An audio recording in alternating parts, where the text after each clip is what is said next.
खालिद जी अस्सलाम वालेकुम। वालेकुम अस्सलाम। तुसी बच्ची था आई सी बीमार सी, उसको क्या तकलीफ सी?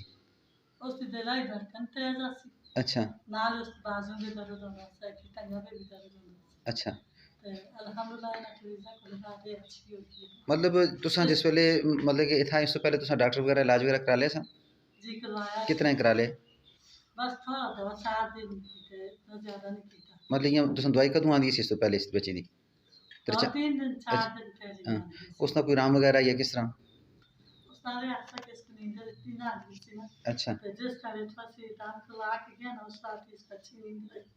मतलब तुसा देखो इस तो पहले जी दवाई डॉक्टर कोलों आंदी है वो तकरीबन 3 महीने तुसी पहले दस तो लगे दे ना कि 3 महीने त्रै उस टाइम दवाई खा के भी ना इसकी धड़कन तेज नहीं गई तेज सी, रहंदी सी। अच्छा ते साफ ना यानी कि साह चाहना होंदा सा ना? दवाई जियां खावा जे तुसें दवाई दा नशा होंदा ते फिर इसको हाँ आराम आ सकदा दवाई तुसी दम पा के गए उस तो बाद तकरीबन फिर पंजवां दिन है तीसरा दिन है कितना है? तीसरा दिन तीसरा है दिन। 3 दिन में इसको क्या फ़र्क महसूस होया? ना अच्छा महसूस आया सो रोटी भी खा दी, उल्टी भी नहीं हुई इसको। पहले इसको उल्टी भी होंदी सी? जी पहले उल्टी भी होती है अच्छा इसको, उल्टी भी नहीं हुई, रोटी भी खा फिर दी है, इसको दिलाई धड़कन भी तेज नहीं तेज़ हुई। नहीं हुई।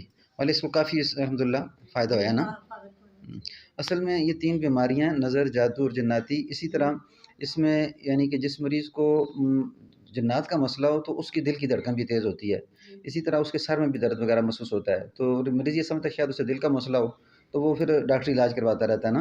तो जी उसमें ख़ास तौर पे जब इस तरह का मसला हो, तो सर में भी दर्द हो रहा हो, इसी तरह दिल की धड़कन तेज़ हो रही हो, नींद ना आ रही हो, तो इस सूरत में रूहानी तौर पे इलाज करवाए। उससे ये होता है कि फिर अल्हम्दुलिल्लाह मरीज़ आहिस्ता-आहिस्ता वो यानी कि सेहत की तरफ चला जाता है, क्योंकि होता अक्सर ये जन्नाती मसला होता है और मरीज़ समझता नहीं है। ठीक है खालिद, अस्सलाम वालेकुम।